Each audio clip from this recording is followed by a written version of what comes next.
राधे राधे श्री हरिदास। स्वागत है आप सभी का। आज हम पूर्णिमा के पावन अवसर पर श्री सत्यनारायण भगवान की कथा का श्रवण करेंगे। एक समय नैमिषारण्य तीर्थ में शौनकादिक ऋषियों ने सूत जी से पूछा कि जिसे करने से मनुष्य मनोवांछित फल प्राप्त कर सकता है, ऐसा कौन सा व्रत है? कृपा करके आप हमें बताएं। तब सूत जी ने कहा कि ऐसा ही प्रश्न नारद ऋषि ने विष्णु भगवान से पूछा था। तब विष्णु भगवान ने जिस व्रत के बारे में बताया, वह व्रत मैं तुम्हें बताता हूँ। प्राचीन काल में काशीपुरी में एक अति निर्धन ब्राह्मण रहता था। वह भूख प्यास से व्याकुल भटकता रहता। एक दिन उसकी दशा पर दया करके भगवान विष्णु ने बूढ़े ब्राह्मण के रूप में प्रकट होकर उस ब्राह्मण को सत्यनारायण व्रत का विधान बताया और अंतर्ध्यान हो गए। ब्राह्मण अपने मन में सत्यनारायण व्रत का निश्चय करके घर लौट आया। इसी चिंता में उसे रात्रि को निद्रा भी नहीं आई। सुबह होते ही वह सत्यनारायण भगवान के व्रत का संकल्प करके भिक्षा के लिए निकल गया। उस दिन थोड़ी ही देर में उसे बहुत सी भिक्षा मिल गई। संध्या के समय घर पहुंचकर उसने श्रद्धापूर्वक श्री सत्यनारायण भगवान का विधि विधान से पूजन किया। भगवान श्री सत्यदेव की कृपा से वह कुछ दिनों में ही धनवान हो गया। जब तक वह जीवित रहा तब तक वह हर माह की पूर्णिमा के दिन सत्यनारायण भगवान का व्रत व पूजन करता रहा। अंत समय में मोक्ष का अधिकारी बना। सूत जी कहने लगे कि एक दिन वह ब्राह्मण अपने नाते रिश्तेदारों के साथ श्रद्धा भाव से युक्त होकर श्री सत्यनारायण की कथा सुन रहा था। तब भूख प्यास से व्याकुल हुआ एक लकड़हारा वहां पहुंच गया और वह भी वहां कथा सुनने के लिए बैठ गया। कथा पूर्ण होने पर प्रसाद ग्रहण किया। फिर उसने ब्राह्मण से कथा के बारे में पूछा तो ब्राह्मण देव ने बताया कि यह सत्यनारायण भगवान का व्रत है जो कि हमें मनोवांछित फल देता है। पहले मैं भी निर्धन व दरिद्र था। इस व्रत को करने से मैं धन्य धान्य से युक्त हुआ हूँ। यह सुनकर लकड़हारा बहुत प्रसन्न हुआ। मन ही मन उसने श्री सत्यनारायण भगवान के व्रत का निश्चय किया और बाजार में लकड़ी बेचने गया। उस दिन उसे लकड़ियों का 2 गुना दाम मिला। उन पैसों से वह पूजन सामग्री खरीद कर लाया और घर पहुंचकर पड़ोसियों को बुलाकर सत्यनारायण भगवान का व्रत व पूजन किया। भगवान सत्यनारायण की कृपा से थोड़े ही दिनों में वह संपन्न हो गया। सूत जी कहने लगे, प्राचीन समय में उल्कामुख नाम का एक राजा था। वह व उसकी रानी दोनों धार्मिक प्रवृत्ति के थे। एक बार राजा रानी भद्रशिला नदी के किनारे सत्यनारायण भगवान की कथा का श्रवण कर रहे थे कि एक साहूकार भी वहां आया। उसने रत्नों से भरी हुई अपनी नाव को किनारे पर लगा दिया और स्वयं भी पूजा की जगह बैठ गया। वहां के सभी दृश्य देखकर राजा को पूछा तो राजा ने कहा कि हम विष्णु भगवान का पूजन कर रहे हैं। यह व्रत सभी मनोकामनाएं पूर्ण करता है। राजा के वचन सुनकर वह प्रसाद लेकर साहूकार अपने घर चला गया। घर पहुंचकर उसने अपनी पत्नी से व्रत के बारे में बताया और संकल्प किया कि मैं भी संतान प्राप्ति होने पर यह व्रत अवश्य करूँगा। उसकी पत्नी का नाम लीलावती था। भगवान सत्यनारायण की कृपा से उसकी पत्नी कुछ ही दिनों बाद गर्भवती हो गई। वह 10वें महीने में एक सुंदर कन्या को जन्म दिया। कन्या का नाम कलावती रखा। वह पूर्णिमा के चांद की तरह बढ़ने लगी, अर्थात बड़ी होने लगी। एक दिन मौका देखकर लीलावती ने अपने पति को सत्यनारायण देव का व्रत करने का स्मरण करवाया। तो उसके पति ने कहा कि मैं तो कन्या के विवाह पर व्रत करूँगा। यह कहकर साहूकार अपने कार्य में लग गया। जब वह कन्या विवाह के योग्य हुई तो उसने कंचनपुर नगर के साहूकार के पुत्र के साथ अपनी पुत्री का विवाह कर दिया। विवाह के समय वह साहूकार दुर्भाग्यवश व्रत करना भूल गया, जिससे भगवान सत्यनारायण बहुत क्रोधित हो गए। कुछ समय बाद वह साहूकार अपने दामाद के साथ समुद्र के किनारे रत्नसारपुर नगर में व्यापार करने लगा। एक वहाँ के राजा चंद्रकेतु के यहाँ खजाने के से चोरों ने धन चुरा लिया। राजा के सिपाही चोरों का पीछा कर रहे थे।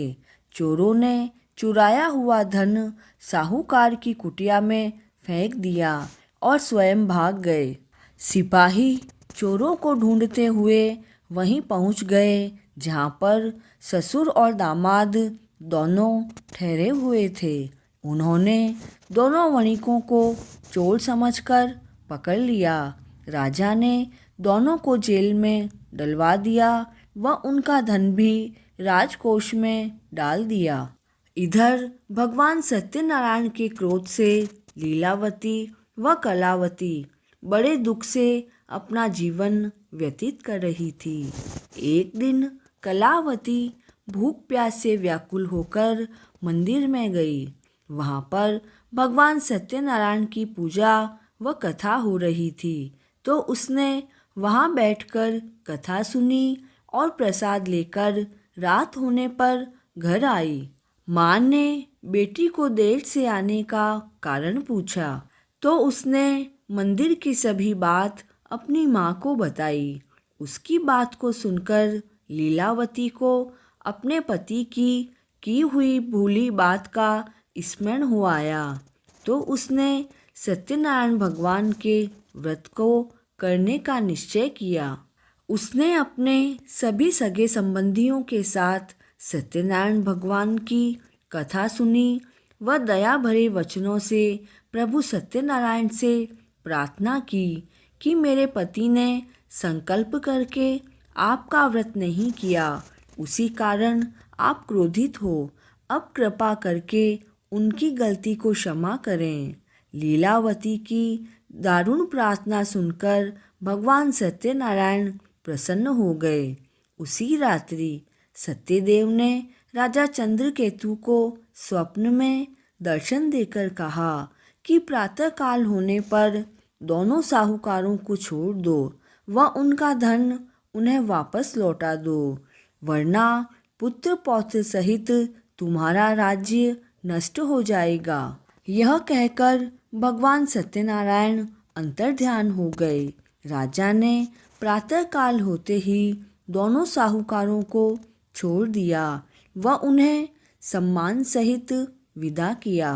दोनों साहूकार नौका लेकर अपने गांव के लिए निकल पड़े।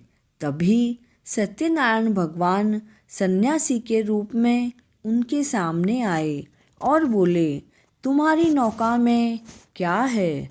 तब साहूकार ने हंसते हुए कहा कि नौका में तो फूल और पत्तों के अलावा कुछ नहीं है।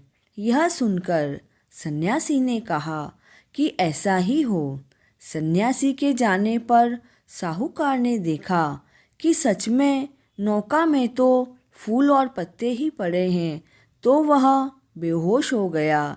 तो दामाद उस सन्यासी बाबा के पास गया और क्षमा याचना की। उसकी प्रार्थना सुनकर भगवान ने प्रसन्न होकर इच्छित वरदान दिया और अंतर्ध्यान हो गए। दोनों ससुर जमाई ने नौका में देखा तो वहाँ पर पहले जैसा धन हो गया। फिर दोनों ने सत्यदेव का व्रत व पूजन किया और फिर वे घर की तरफ निकल गए। अपने गांव के पास पहुंचकर साहूकार ने घर पर लीलावती के पास दूत भेजकर आने का संदेश दिया।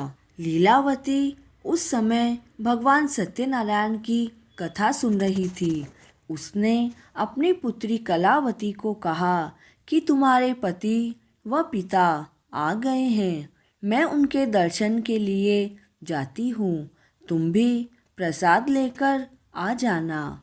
कलावती जल्दबाजी में कथा का प्रसाद लेना भूल गई और वह भी नदी के तट पर अपने पति के दर्शन के लिए आ गई।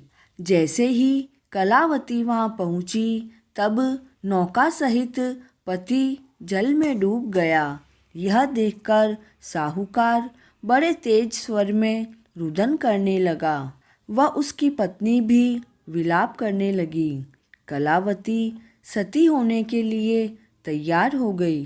तभी आकाशवाणी हुई कि हे साहूकार, तेरी पुत्री ने प्रसाद का निरादर किया है। वह पति से मिलने आई है।